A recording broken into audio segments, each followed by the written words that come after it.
Don José Izaguirre Cobo, de Torlavega, químico, pero no de la etapa aquella en que la química todavía estaba metida en la superstición, con una vida profesional, con textos detrás, con capacidad pedagógica, con Nueva Montaña en una labor directiva que le tuvo 13 años apartado de su querida Torlavega en Madrid.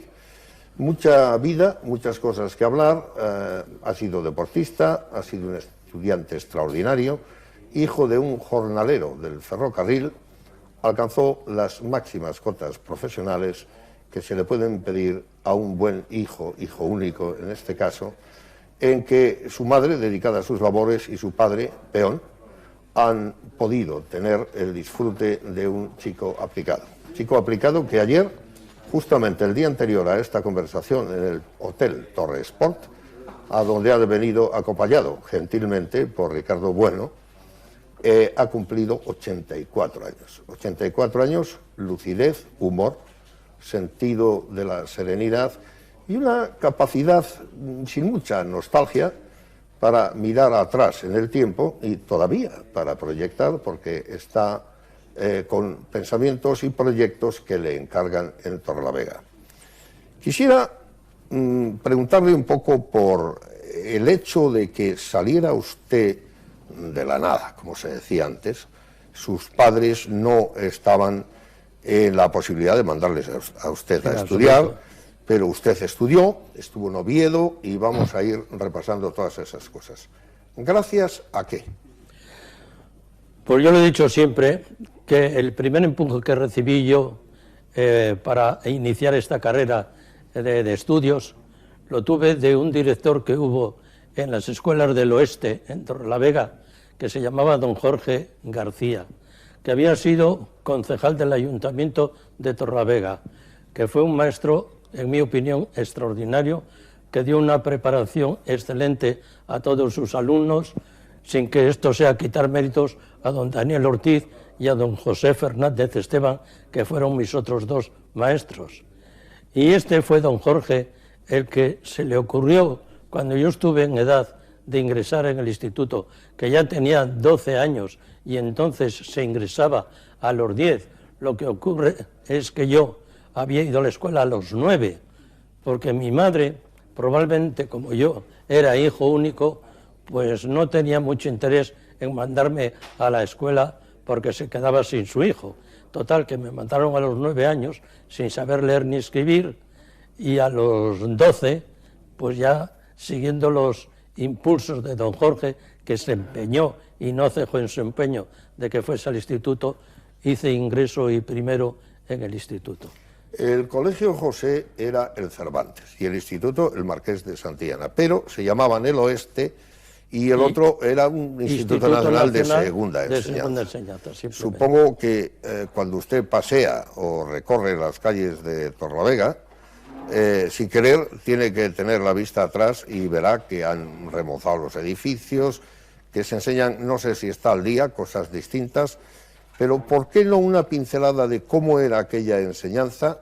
Porque a mí me parece que debemos detenernos en lo importante que fue la buena preparación que le permite a usted entrar y luego además alcanzará una beca, aunque hace creo que ingreso y primero por libre, porque la beca llegó tarde. Vamos a repasar todo eso. Hice ingreso y primero, eso lo digo también en honor de las escuelas del oeste, sin hacer ninguna preparación especial, simplemente con los conocimientos que yo tenía de la escuela, sin ningún profesor particular, sin ninguna preparación específica para hacer el ingreso. Y el primer año hice los dos, lo cual indica que los estudiantes de las escuelas del oeste estábamos, sobre todo algunos, muy bien preparados.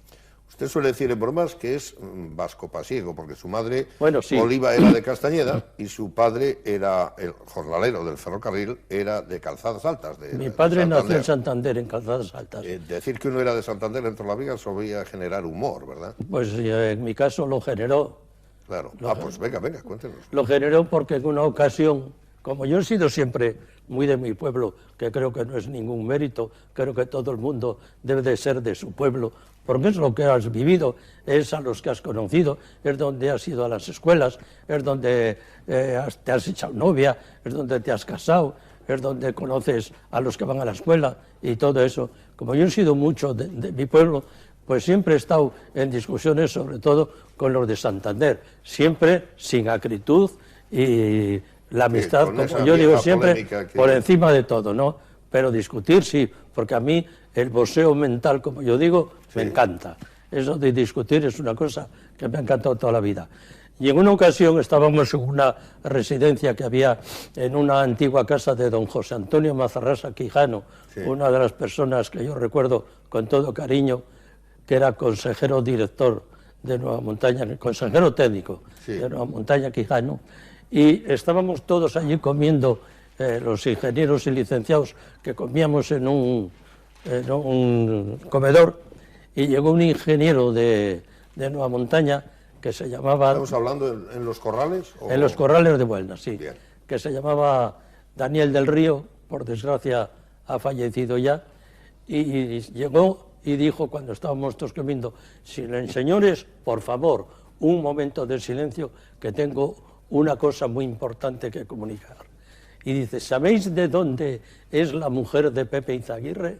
Todos se quedaron expectantes y dijo: de Santander. Claro, la carcajada fue impresionante, me silbaron unos, me aplaudieron otros, en fin, y la juerga fue tremenda, porque nadie pensaba que mi mujer, y yo lo había ocultado siempre, era de Santander, y lo había ocultado para evitar la rechifla, pero aquel ingeniero lo descubrió y lo cascó allí. Y es increíble de dónde llegaban las cosas. Tuvo un éxito tremendo. No es malo que empecemos con humor. Su padre ganaba 8 pesetas. 8 pesetas. Pero usted gastaba... Perdón, antes de la Guerra Civil, 6. 6.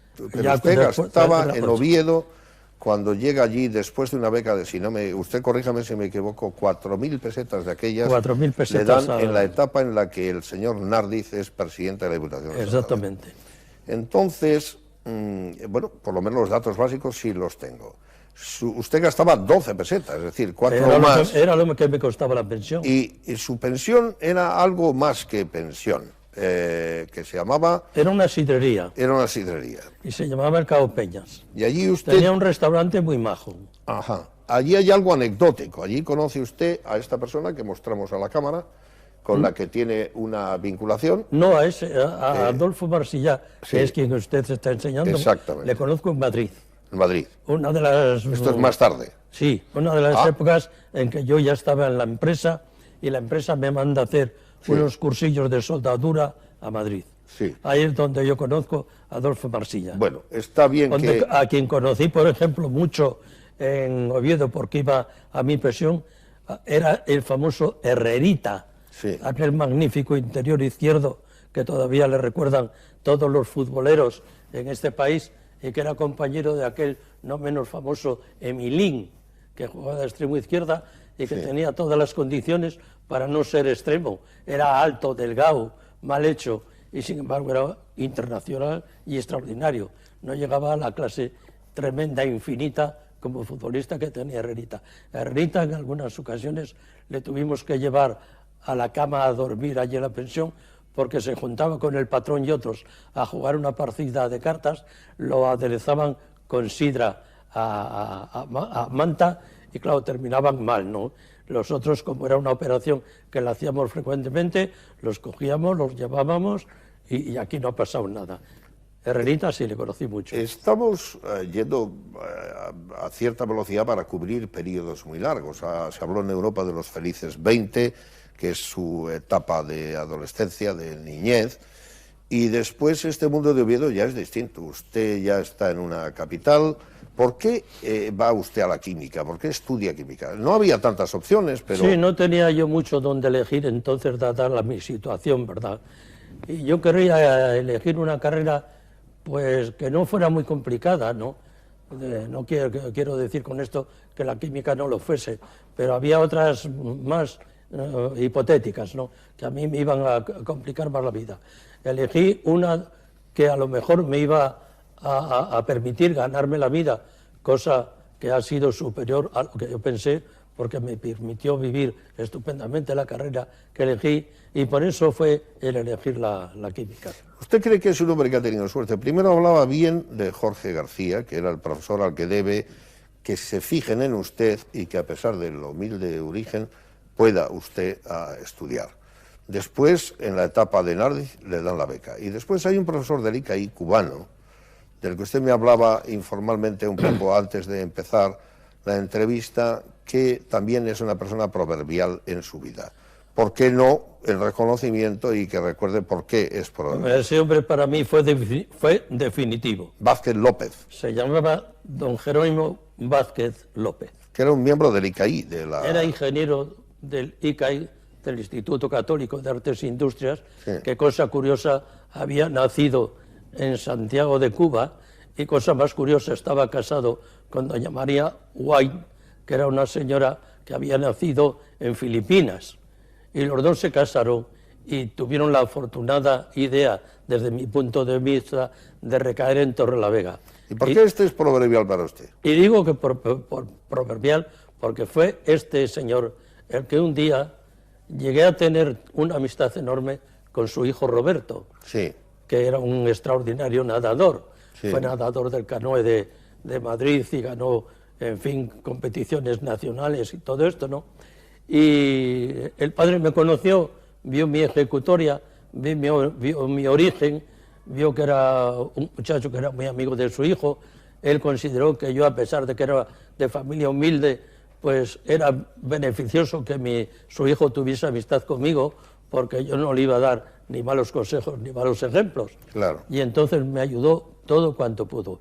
Y no se le ocurrió cosa mejor que un día coger su propio coche y llevarme a los Corrales de Buelna y presentarme a don José Antonio Mazarrasa Quijano para colocarme en Nueva Montaña Quijano.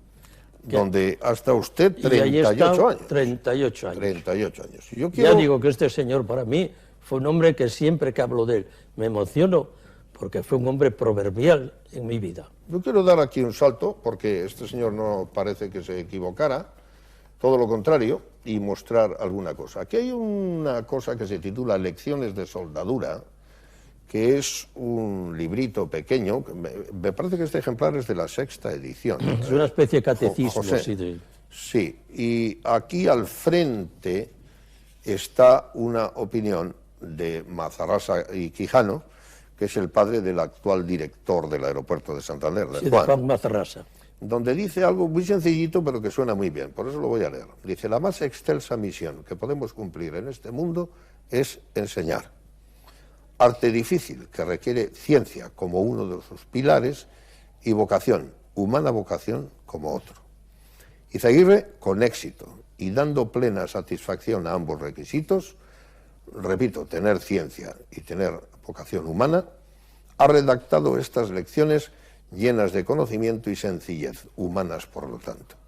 Al juzgarlas así, lo hago sin ninguna dejación de rigor, sencillamente es verdad. Vaya pues con este prólogo mi admiración y reconocimiento y mi ferviente deseo de que cumplan alegremente su destino. Muchos se lo agradecerán, yo el primero. Este es un importante ingeniero de minas que era el consejero técnico de Nueva Montaña Quijano. Exactamente. Bueno, yo pongo este librito aquí para hacer ese increíble recorrido de cuando usted está en la calle Melquiades Álvarez, aquel malogrado asesinado político en Oviedo, y empieza usted a estudiar, y luego acaba al frente de una empresa en Madrid, 13 años, que precisamente se dedica a electrodos y que tiene que ver con soldaduras. O sea que usted primero estudia y luego enseña. Diablos, hay un largo recorrido entre estas fechas. Vamos a las primeras. En Oviedo usted ya empieza a ser un poco famoso, porque usted es nadador, está en el voleibol, primero también juega al fútbol, el baloncesto, sí. Juega al fútbol en Torrelavega, está en la Coral, como está ahora su hijo, el famoso oftalmólogo de Torrelavega, y realmente usted tiene una vida, por un lado deportiva, por otra de estudiante, poco trashumante, de recorridos relativamente cortos, pero importantes en España, de Santander a Oviedo, de Oviedo a Madrid, y de no poder estudiar a estudiar muy bien. ¿Saben dónde quiero quedarme? En lo que se llamaba entonces el examen de Estado. Creo que ahí es donde se revela usted. Usted dice que es un hombre corriente, pero es obvio que no. Porque ahí se revela usted como un muchacho extraordinario. Usted sabe letras y sabe ciencias, y aquellos exámenes creo que eran muy difíciles. ¿Por qué no reproduce? Y además yo sé que se acuerda de algo de lo que le preguntaron. Tengo un gran interés en que diga en qué consistió el examen de Estado, que creo que tenía una prueba escrita muy dura, y esa fue en Valladolid. Y luego era otro cara al público, eso ya no es así. ¿Cómo fue? ¿Qué edad tenía? ¿Qué le preguntaron si se acuerda de algo, que ya sería mérito? Y se reveló allí o no como un estudiante extraordinario y reconocido ya. Bueno, yo en Oviedo lo primero que hice fue el examen escrito. Había primero un examen escrito y después, si pasabas el examen escrito, pasabas al examen oral. En el examen escrito, lo que a mí nunca se me olvidará es que lo que más miedo teníamos todos era en aquellos tiempos al latín. Habíamos estudiado 7 años de latín. El latín era importantísimo entonces. Y yo recuerdo que había una de los aspectos del latín que era el ablativo absoluto. Yo siempre, César usa sí, mucho. yo siempre oí hablar del ablativo absoluto. Claro. Y recuerdo que lo más difícil en el ablativo absoluto era encontrar el sujeto de la oración. Claro, porque hay que ir de una ablativa a buscar un... Exactamente. Y salió en el examen de Estado el ablativo absoluto. ¿Y un ablativo absoluto de César o...? Eso ya no me acuerdo de quién era. ¿Hasta dónde daban? ¿Daban Cicerón también? ¿O Sí. llegaba a Tito Livio, que era muy difícil? No, también. Nosotros en 7 años se tocan, pues creo que todos los autores. De una manera específica, creo que ninguno. Pero vamos, picoteos de cada uno, antología. Sí lo tomábamos. Y salió el ablativo absoluto, por desgracia, pero por suerte para mí, encontró el nominativo. Le cacé y encontré, muy bien, en fin, la solución. Y recuerdo que otra de las cosas de literatura, yo hablé mucho de Rubén Darío.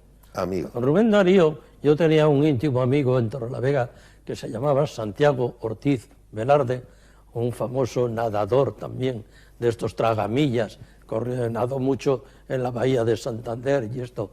Y este era un muchacho que nunca quiso estudiar carreras superiores, pero era de una cultura excepcional, leía muchísimo y lo digería, que es lo más importante, porque no basta con leer, tienes que digerirlo. Y este lo digería muy bien. Y era un entusiasta de Rubén Darío. Sí. Y un poco él influyó en este aspecto en mí, como en otros que también influyó, menos en lo de estudiar, que yo tenía que estudiar porque no tenía más remedio si quería salir de la pobreza en que estaba, ¿no? Él nadaba, no digo en la abundancia, pero en una posición económica desahogada y no le interesaba ni ir a la universidad ni nada. Y este me imbuyó a mí en el estudio de Rubén Darío, y hice un examen de Estado de Rubén Darío, parece que ser que muy bonito y tal igual, y aprobé pues muy bien el escrito.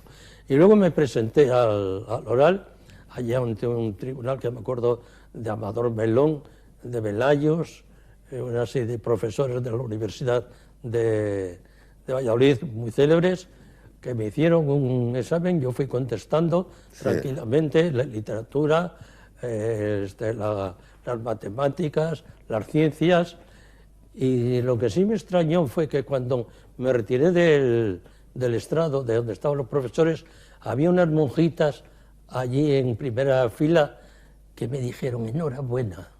Yo me quedé sorprendido porque no me parecía que había hecho nada extraordinario, ¿no? Yeah. Digo, ¿por qué, hermanas?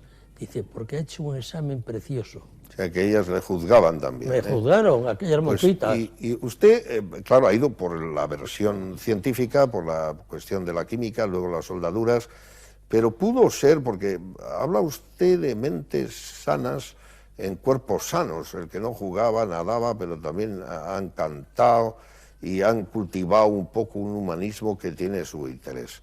Bueno, hay gente que los de Juan Ramón Jiménez no son de Rubén Darío, los de Rubén Darío no son de Machado. Usted tiene unas preferencias claras también. Rubén Darío es un modernista con mucha armoniosidad, que viene a España y se convierte en profeta. En realidad le ponen al frente de todo. y él es quien recomienda su primera obra a Juan Ramón Jiménez.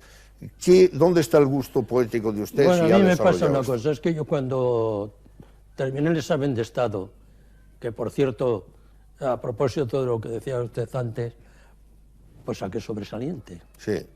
Y después premio extraordinario. Esa fue la base primordial que creo yo que me sirvió para la beca de la Diputación. Sin duda alguna. Exactamente. Pero es que yo después de aquello ya las letras las dejé. Claro. A partir de entonces yo ya me centré en las ciencias. Claro. Y las letras se fueron quedando muy atrás. Sí. Entonces ya todo mi interés surgió en lo que iba a ser mi profesión, Sí. en las ciencias. Y hasta ese punto que usted dice, ya me gustaría, pero no he podido llegar porque no me dedicaba a cultivar. Pero no eso. es menos cierto que usted va destacando en esas otras cosas que yo decía. Aquí tenemos un programa, cuando usted lo vea va a reconocerlo y poder explicarlo mejor que yo. Sí. Dice aquí, o 5 de septiembre del año 47, un año antes de yo nacer, si no me equivoco. Dice aquí, la del manojo de rosas. Esta es la Compañía Lírica Provincial de Educación y Descanso. Y usted aquí interviene. ¿En calidad de qué y cómo? Primer barítono. Es increíble. ¿Se acuerda usted de la letra de algo? Hombre, me acuerdo de...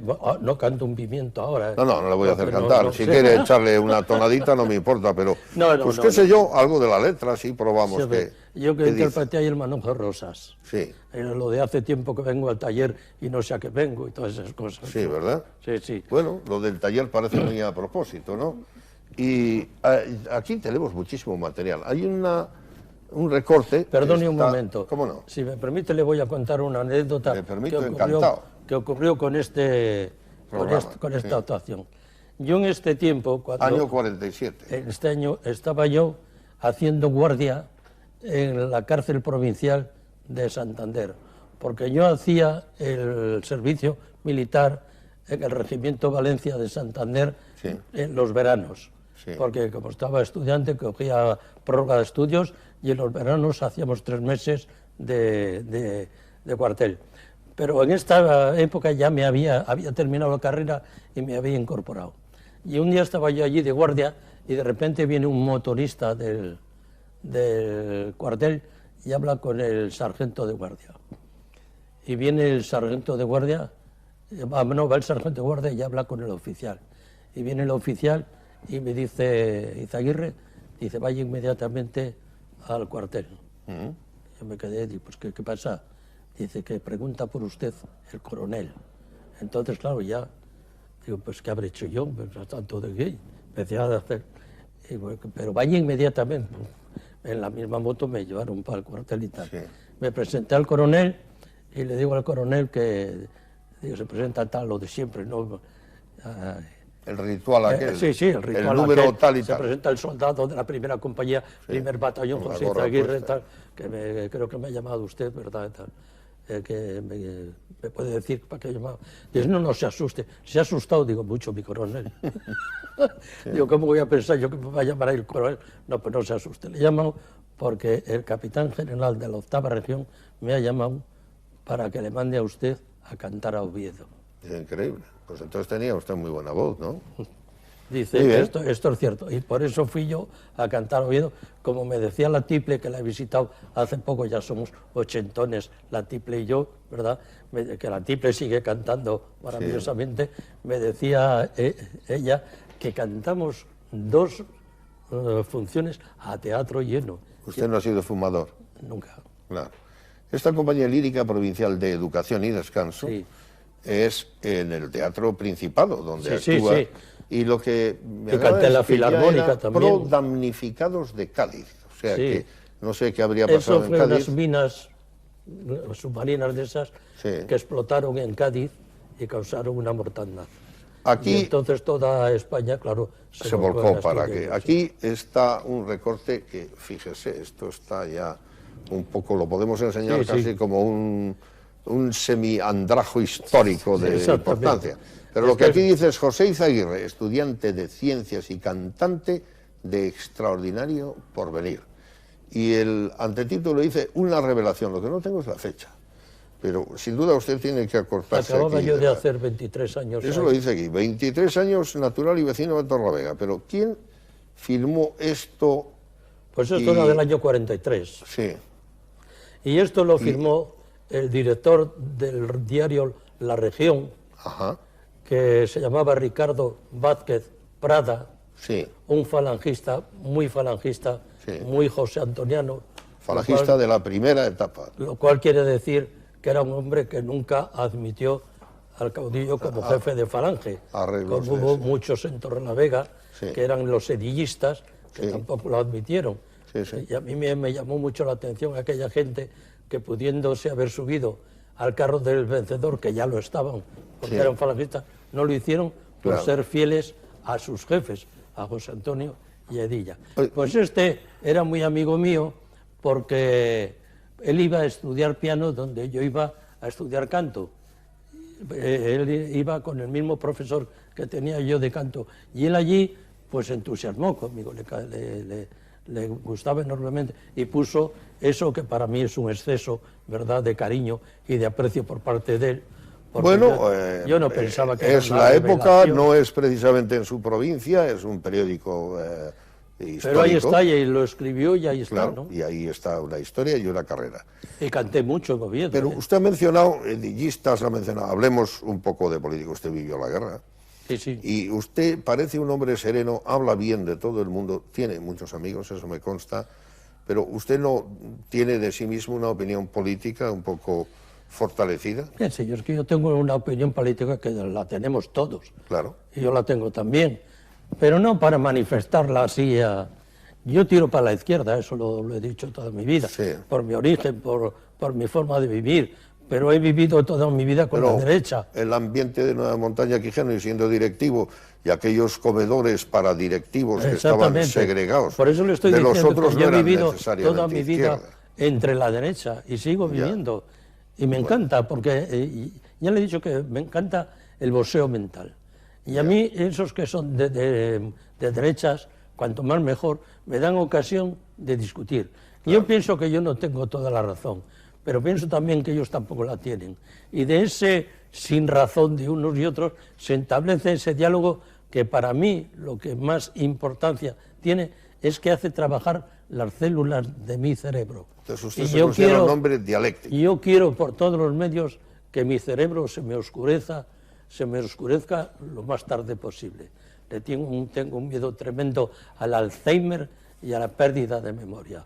Hasta ahora tengo ya 84 años cumplidos y no tengo ni atisbos ni de lo uno ni del otro.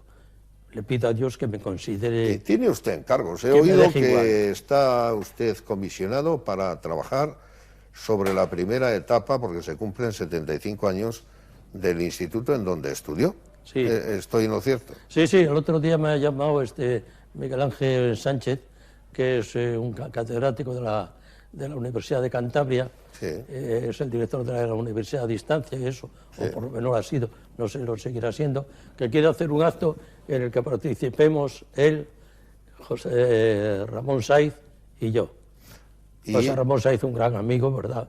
¿Y es cierto que usted fue un fino interior en el Deportivo también? Bueno, tanto como fino fui, sí, fue interior en el Deportivo Torrelavega, porque la gimnástica entonces no existía, porque había jugado en febrero del 41, el domingo antes del incendio de Santander, un partido con el Racing de Sama, la gimnástica, y un famoso árbitro Iturralde, digo famoso por lo que aconteció, concedió un gol al Sama, que el extremo, un tal Manolo, me acuerdo perfectamente, le centró desde fuera del campo, pero de una manera visible, menos para el árbitro. Y nos metieron un gol y nos ganaron el partido, y al pobre Iturralde le pegaron una paliza que todavía se recuerda en Torrelavega. Yo creo que es Ricardo Bueno el que me ha dicho que también hubo un conato de ficharle a usted para el Trubia. Eso tiene su gracia. No hubo conato, jugué con el Trubia. Llegó a jugar con algunos el Trubia. partidos también. A mí lo que me pasaba es que yo estas cosas las cogía como una diversión, porque yo tuve siempre la norma de que había tiempo para estudiar y para divertirse. La cosa es saber buscar el tiempo para lo uno y el tiempo para lo otro. Yo parece ser que lo puedo hacer, porque en Oviedo jugué al baloncesto, jugué los campeonatos universitarios, que es que por jugar de fútbol, que por jugar de una manera un poco brillante fue por lo que me fichó el Trubia. y además cantaba en el Orfeón Ovetense y nos íbamos de... Aquí está una fotografía precisamente de la caracterización. Yo no sé dónde está usted aquí. En el Malecón.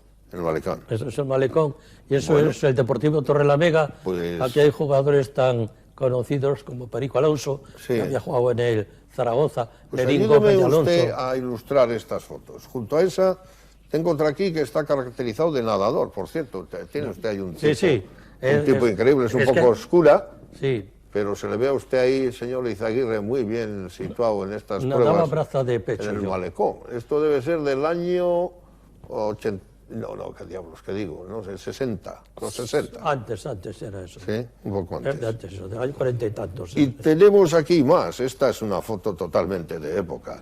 Bueno, esa es en Sevilla. Esta es la Coral. Un grupo de la Coral, metidos con chavales sevillanos y eso, una vez que fuimos a cantar, una de las muchas que salíamos a cantar, por allí estuvimos en Sevilla. ¿Hay aquí alguien conocido de Torrelavega que esté todavía pululando? Pues hombre, para mí, claro, la mayoría de ellos.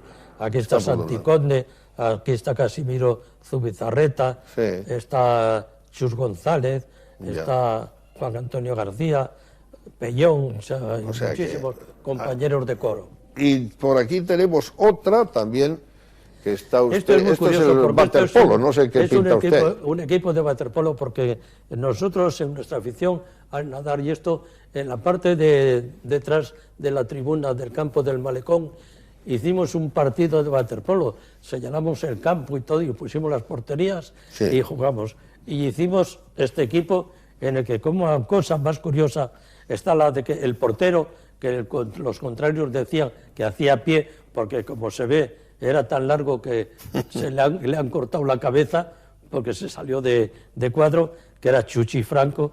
Y aquí a la derecha hay un muchacho que tiene una historia curiosísima. Es Juan Antonio Agüero. Ya, Juan Antonio Agüero con Carmen Amaya. Era uno de los hijos de Pepe Agüero, el conocido señorito de Santander. Y digo lo de señorito porque una de sus aficiones era torear en la becerrada de las Hermanitas de los Pobres, con mucho éxito además, ¿no? Y tenía 3 hijos que los tenía en Torrelavega, y uno de ellos era este. Y Juan Antonio se le ocurrió, cosa curiosísima, dedicarse a tocar la guitarra.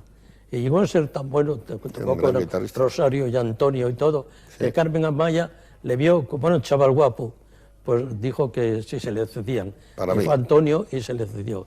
Y entonces bueno, guapo y buen guitarrista. Y muy buen guitarrista. Claro. Y a ver si me le cedes. Y se le cedió. Y entonces, según me contó a mí el mismo Juan Antonio, dice, yo sabes que siempre he sido un poco tarambana, y un día la pregunté a Carmen, porque me gustaba, era mucho mayor que él, Carmen. Dice, ¿a qué no te cases conmigo? Y dijo Carmen, ¿a que sí? Y nos casamos. Muy bien. Pues mire, a eso y por esto, Carmen Amaya, cuando murió, el padre de Juan Antonio, que la adoraba como artista y como no era, la llevó al Panteón de los Agüero. Me brinda usted la oportunidad ahora de hablar de esta fotografía, porque aquí esta no será Carmen Amaya, pero es su mujer. Para mí es muy importante. Y algo muy bueno sabría hacer. ¿Por qué no nos habla usted? Usted tiene un hijo que es oftalmólogo y no hay que presentar, porque es querido y conocido en Torrelavega. Por cierto, estudió en Oviedo, si no me equivoco. Estudió en Oviedo. Y estuvo en Valdecilla años. Pertenece a la primera promoción de médicos pertenece a la primera promoción de médicos de Oviedo.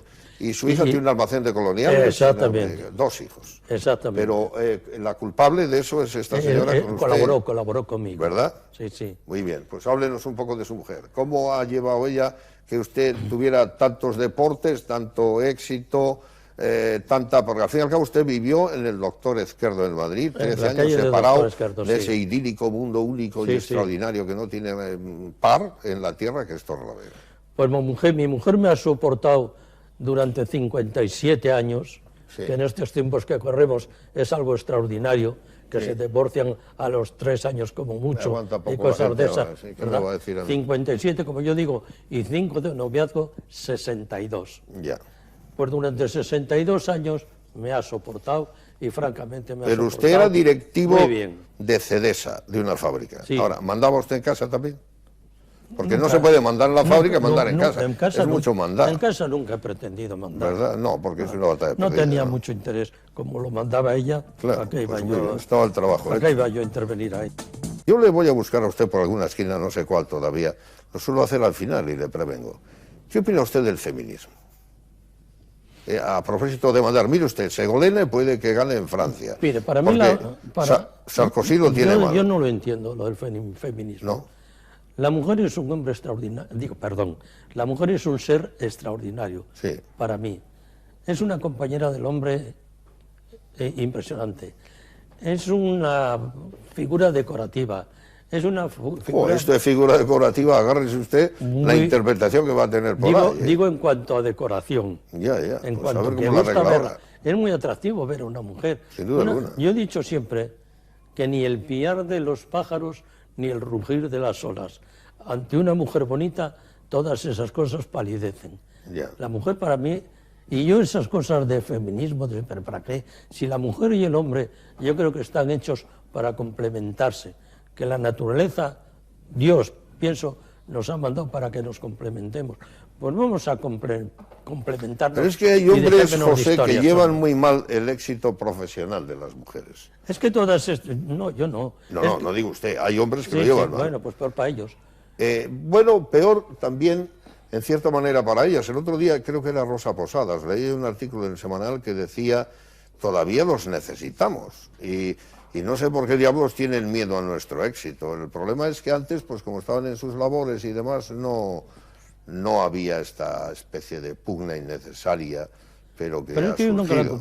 nunca le he comprendido esa pugna. Claro. Una mujer puede ser mujer y un hombre puede ser hombre sin faltarse el uno al otro. Pero a lo Estando largo cada uno de en su su sitio. carrera. Es que lo malo del feminismo y el machismo es que todo se lleva al extremo.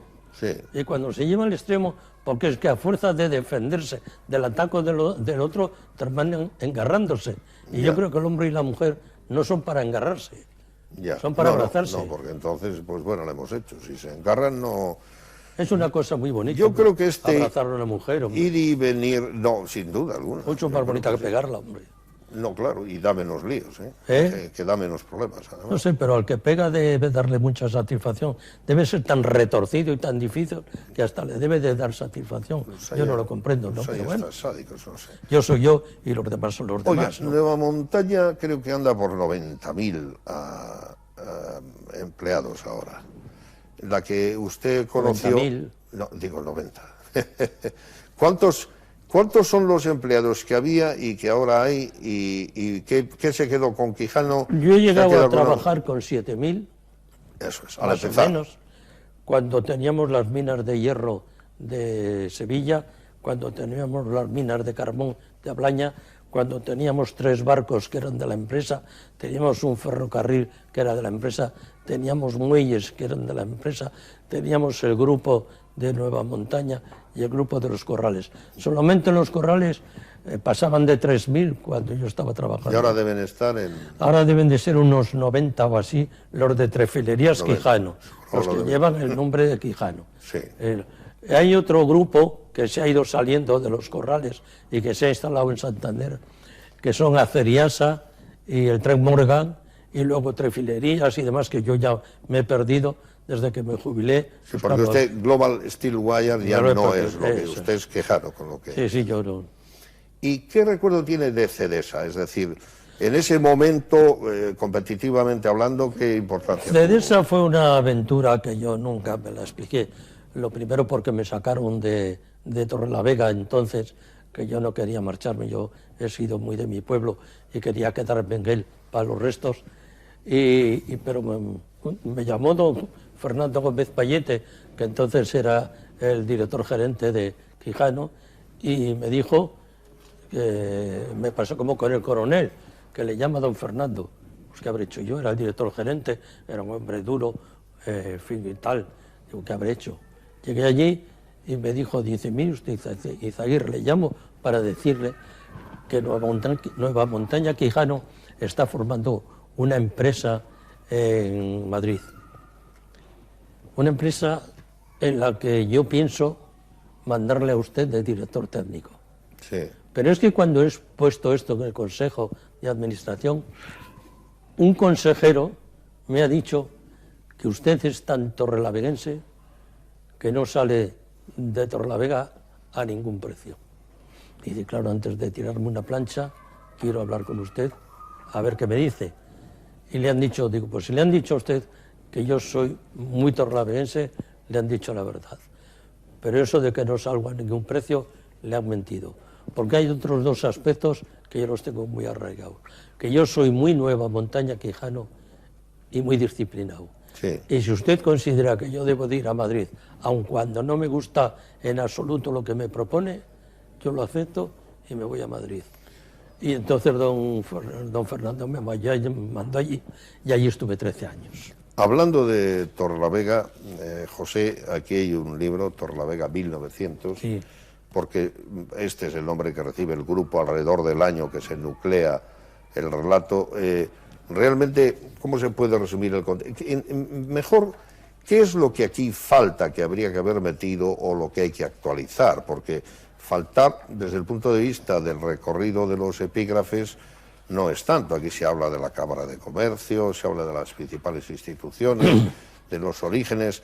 ¿Qué añadiría o qué debe añadir alguien y qué es lo que falta? Pues la verdad, nosotros desde que hicimos la primera edición, esta que tiene usted en la mano es la tercera, sí, y ya se está hablando de una cuarta edición. Es el único libro en Torrelavega que ya se habla de una cuarta edición, ¿verdad? Porque sí, las otras se agotaban rápidamente. Pues fue una idea, yo cuando llegué hasta el libro ya estaba en marcha. Sí. Esto, por ejemplo, el padre de ello es Ricardo Bueno. Claro. Es el verdadero padre. Manolo Quevedo, que fue otro concejal del PP. Que esto en realidad nace de la reunión que ustedes hacían en la tertulia, aquellas reuniones informales al principio en el Saja y de ahí luego bueno, se pasa. En el Saja teníamos una peña que la llamábamos de la esquina, sí, cuyo jefe decíamos nosotros. Qué bonito nombre, de la esquina. La peña que era en la esquina del bar. Y el presidente, que él no lo sabía, se lo decíamos nosotros, era Hermenegildo Fernández Abascal, sí, un dentista, odontólogo de Torrelavega, muy bueno, y sobre todo una gran persona y muy amigo también de sus amigos. Y este tenía como yo digo, llegó un día al Saja, pidió una copa de Magnum, un café, se sentó, empezamos a sentarnos los demás alrededor de él porque tenía poder de convocatoria y se formó la peña. Sí. Y allí conocí yo a Ricardo Bueno, sí, en esa peña. Y esa amistad sirvió para que luego, cuando yo estaba en Madrid, me escribieran cartas. Normalmente nos metíamos con la política de Santander y Torrelavega, claro, o sea, era una política interna. Sí. Yo siempre a favor de la de Torrelavega y alguno a favor de la de Santander, y armábamos unos tangos estupendos. Pero como yo digo, manteniendo por encima de todo la política de la amistad.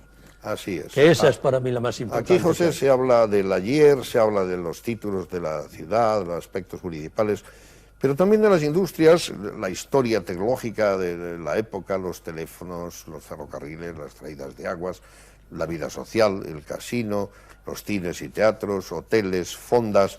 En fin, es una contribución que me parece importante y digna de ser continuada.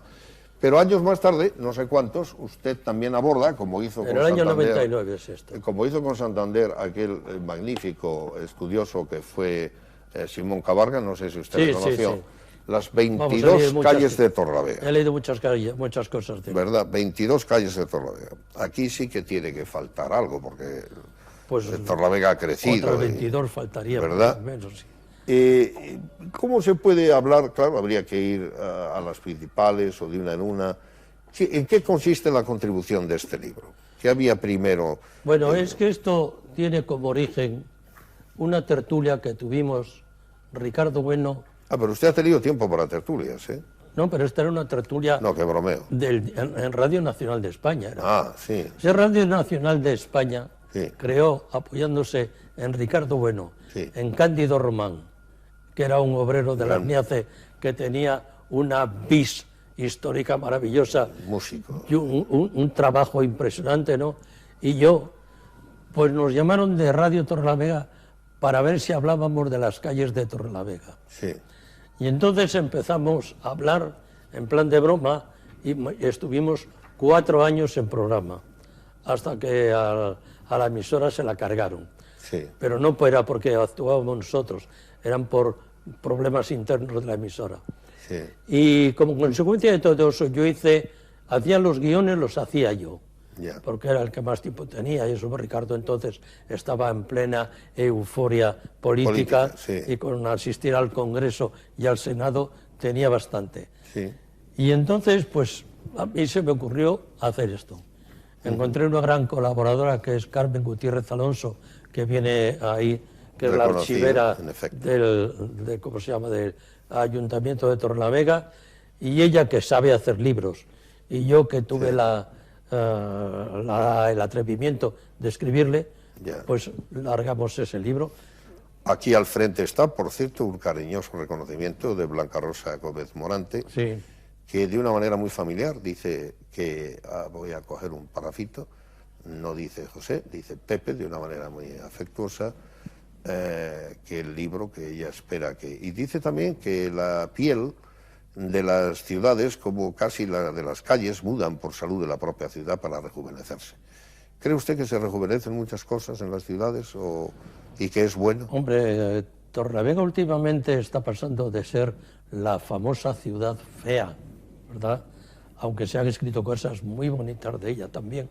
Sí. Pero al ser una, digamos, no muy bonita, pero llevadera, ha mejorado mucho Torrelavega últimamente. Y no hablo ni de los del PP, ni de los del PSOE, ni de nada. Creo que el esfuerzo de los torrelaveguenses, Aquí hay un blanco y negro. Que unos con enseña más acierto y otros con un menos, color. están colaborando que Torrelavega sea mejor. Es que yo en el libro ponía una foto lo más antigua posible, Claro. y otra foto lo más moderna Y posible. así se produce el Y así pues se contraste. ve un poco el contraste de la... Hemos hecho un recorrido casi de tipo personal alrededor de su vida, desde que aquel hijo del buen jornalero de ferrocarril va a Asturias, pasa primero su examen de Estado, tiene un indiscutible éxito profesional y acaba de directivo en Madrid de Nueva Montaña. Pero con circunstancias de, primero, reconocimiento de su capacidad como estudiante, segundo, humano, porque es a través de recomendaciones de ese reconocimiento que vienen de dos extraordinarias personas de las que usted habla bien. Pero mire, hemos llegado a un punto en el que yo digo, diablos, este hombre no tiene opiniones fuertes, lo que llamo yo fuertes, Sí. o las tiene y se las guarda. Es decir, es como si usted tuviera tanto equilibrio, tanta bonomía, que no hubiera malos, que no tenga usted contrarios, que no haya tenido estorbos, que todo hayan sido facilidades y cosas buenas en la vida. Y a usted algo le ha tenido que ocurrir que le contrariase. Usted es feliz en la familia, con los hijos, en el reconocimiento social, en la vida académica, en la vida profesional, en el ámbito torrelavegüense. Diablos, nada le ha estorbado, nada ha tenido que ser duro, nada le molesta. Pero es que este resumen que acaba usted de hacer es realmente lo que yo siento y lo que yo pienso. Yo me considero un hombre feliz. Yo me doy cuenta de mis orígenes, de dónde salí, me doy cuenta de dónde he llegado, y yo tengo que decir, pero ¿de qué me puedo quejar yo? Si he tenido mucha suerte, y he tenido suerte porque las cosas me han salido bien, porque he tenido sobre todo, y por eso yo soy un gran defensor de la amistad, grandísimos amigos, amigos que me han favorecido y me han empujado y me han apoyado y han hecho por mí todo lo que han podido. Ricardo Bueno, por ejemplo, que cuando terminé la vida laboral y me jubilé, nada más encontrarme por la calle, me dijo, Pepe, tengo ahí un libro, que era el Torrelavega 1900, que le tengo hecho un bardal, y ahora que tienes tiempo libre, ¿te importaría echarme una mano? Y yo le eché la mano y me solucionó mi jubilación. Me llevo 20 años jubilado y cada vez tengo más trabajo. Hemos consumido esta agradable conversación, pero tengo una última pregunta para que usted diga la última palabra. El mundo de ayer, ese mundo obetense, torrelavegüense, incluso madrileño, y el mundo de hoy, en términos de educación, ¿cuál es mejor? Yo creo que el mundo es el que te toca vivir, tú tienes que, cuando eres joven, tratar de vivir con arreglo al estándar que en ese momento existe en tu entorno y navegar por allí lo mejor que puedas. Cuando eres de edad media, pues exactamente igual. Y cuando eres mayor, como yo soy ahora, pues navegar por estas aguas procelosas lo mejor que pueda también. O sea que no, para mí no hay hay situaciones, pero no hay ni mundo mejor ni peor. Yo creo que nosotros hacemos mucho nuestro propio mundo. Si queremos engarrarnos, nos engarramos. Y si queremos ser pacíficos, pues hombre, a veces no te dejan. Yo he tenido suerte y no ha habido nadie que me haya quitado esa paz y ese sosiego que siempre he tenido. Por eso me he considerado y me sigo considerando un hombre afortunado. Es un buen final. José Izaguirre Cobo se considera feliz porque lo es y cree que la felicidad la construye cada uno. Cree que la felicidad tiene que ver con lo que él llama navegar, incluso por las aguas procelosas. En definitiva, la lección de la adaptación, de la tendencia no a la tensión, sino a la armonía. Muchísimas gracias. Muchas gracias a ustedes.